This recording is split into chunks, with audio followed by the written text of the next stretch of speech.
வணக்கம். இன்று பாரதியாருடைய கருத்தில் ஒன்று சொல்லலாம். புதிய ஆத்திச்சூடியில் அவர் என்ன சொல்கிறாரு?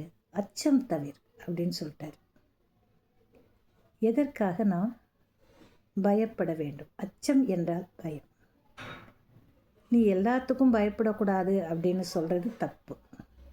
எதுக்கு பயப்படணுமோ அதுக்கு பயப்படணும், எதுக்கு பயப்படக்கூடாதோ அதுக்கு பயப்படக்கூடாது. இதை திருவள்ளுவர் ரொம்ப அழகாக சொல்கிறார். அஞ்சுவது அஞ்சாமை பேதமை அப்படின்னு சொல்லுவார் அவர். ஏன்னா மக்களிடையே பலவிதமான பய உணர்வுகள் இருக்குது. சில பேருக்கு கூட்டத்தை பார்த்தா பயம், சில பேருக்கு தனியாக இருந்தால் பயம், சில பேருக்கு இருட்டை பார்த்தா பயம், சில பேருக்கு ஒரு பெரிய கூட்டத்தில் நின்று பேசு அப்படின்னு சொன்னால் பயம், பல பேருக்கு எதிரால் யாராவது ஒருத்தர் கொஞ்சம் வேகமாக பேசிட்டாங்கன்னா பயம், இருட்டை பார்த்தா பயம், நெருப்பை பார்த்தா பயம். இது மாதிரி எல்லாத்துக்கும் ஒரு பயம் இருக்குது. உள்ளுள்ள நமக்குள்ளாரியே இருக்கும். நம்மளை அறியாமல் யாராவது நம்மளை ஏதாவது சொல்லிடுவாங்களோ அப்படின்னு. அந்த மாதிரியெல்லாம் நம்ம பயப்படவே கூடாது. அது தேவையில்லாத பயம். அதை தான் அவர் தவிர்க்க சொல்கிறார். இதுக்கு நீங்கள் என்ன செய்யறது? இப்போ பார்த்தோன்னாக்கா சமீப காலங்களில் மிக பரவலாக கொலை சாதாரணமாக இருக்குது. தினசரி பேப்பரில் பார்த்தாலே 4-5 வருது. உண்மையில் எவ்வளோங்கிறது தெரியல. பெண்களின் பாலியல் பலாத்காரம், குடும்ப விவகாரங்கள் இதெல்லாம் வருது. அப்போ அதனால் பாதிக்கப்படக்கூடியவர்கள் நிச்சயமாக பயப்படுவார்கள், இல்லைன்னு சொல்ல முடியாது இல்லையா? எங்கேயாவது ஒரு சூறாவளி காற்றடிக்குது அப்படின்னா நான் பெரிய சூறாதி சூழன் போய் நிற்போமா? நிற்க மாட்டோம். அது நிற்கக்கூடாது, தவறு, இயற்கை. அதை எதிர்த்து நிற்கவே முடியாது நம்மளால். வெள்ளம் வருது, சுனாமி வருது, சுனாமி வருது, நான் வேடிக்கை பார்க்குறேன் அப்படின்னு போய் நிற்போமா?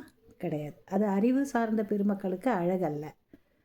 10 பேர் நம்மளை சுற்றி வந்து நிற்கிறான், அப்போ நம்ம என்ன பண்ணுவோம்? கண்டிப்பாக பயப்படுவோம். என்ன செய்ய போகிறானோன்னு ஒரு பதைப்பு நமக்குள்ளார இருக்கும். செயல் இழந்து விடுவோம். ஆனால் இந்த மாதிரி இடத்துல தான் நம்ம என்ன செய்யணும்? துணிச்சலை கை கொள்ள வேண்டும், துணிவாக நிற்க வேண்டும். நம்மளால் என்ன செய்ய முடியுங்கிறத அந்த நேரம் நம்மளுடைய மூளையானது எடுத்துரைக்க வேண்டும். அந்த இடத்துல நம்ம அப்படியே நின்றுடக்கூடாது, துணிஞ்சிடணும், போராட வேண்டும். நம்மளால் எல்லாமே முடியும். ஆனால் நம்மளுடைய பய உணர்வின் காரணமாக அந்த நேரத்தில் செயலற்று போகிறோம். அப்போ அந்த பயத்தை நீக்கணுமா வேண்டாமா? நீக்கணும் தானே. அதைத்தான் இங்கே வள்ளுவர் சொல்லுகிறார். அச்சம் தவிர். அச்சம் இல்லாமல் இருன்னு சொல்லலை, அச்சம் தவிர். அதை நீ குறைச்சிக்கோ. பயமே இல்லாமல் இருடான்னா நடக்காது. உச்சி மீது வானிடிந்து வீழுகின்ற போதிலும் அச்சமில்லை அச்சமில்லை அச்சம் என்பதில்லையே என்கிறது பாரதி. அவனுக்கு எதை பற்றியும் கவலையே கிடையாது. ஆனால் பல இடங்களில் பெண்களுக்கு பாதிப்பு வரும்பொழுது அவர்களுக்கு பய உணர்வு தோன்றும். அந்த மாதிரி நேரங்களில் நீங்கள் உடனே சுதாரிச்சுக்கணும். இதுக்கு தான் அவர் என்ன சொல்கிறாரு? ரௌத்திரம் பழகுன்னு ஒரு வார்த்தை சொல்லுவார். பொண்ணே, நீ அடங்கி இருக்காதே, எல்லாத்தையும் பழகி வைத்துக்கொள். சரியான சந்தர்ப்பத்தில் சுழற்சி அடியும்பார். அடி போட வேண்டியது தான். ஒரு 8ஆம் வகுப்பு மாணவி ஒரு மிலிட்ரி ஆளை அடிச்சுப்புட்டு போயிடுது. மிலிட்ரிக்காரனுக்கு பலம் இருக்கும் இல்லையா? அவன் அவளை துன்புறுத்த வருகிறான் என்று தெரிந்தபோது முகத்தை காட்டினால் அப்பா அப்பிட்டு அது நல்லா துணிச்சலாக போயிட்டுது.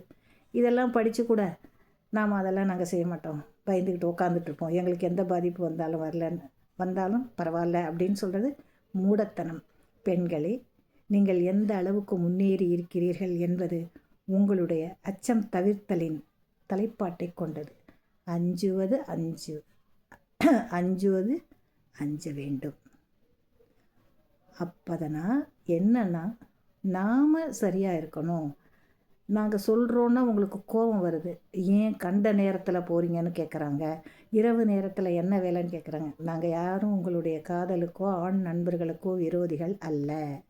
ஆனால் நேரம் காலம் என்று ஒன்று இருக்கிறது. அல்லது உன்னோடு வரக்கூடிய நண்பர்கள் உன்னை காப்பாற்றக்கூடிய பலம் பெற்றவர்களாக, வலிமை மிக்கவர்களாக இருக்க வேண்டும் என்றால் அவனோட நீ அந்த நேரம் வேணாலும் போய்க்கலாம். சரியா?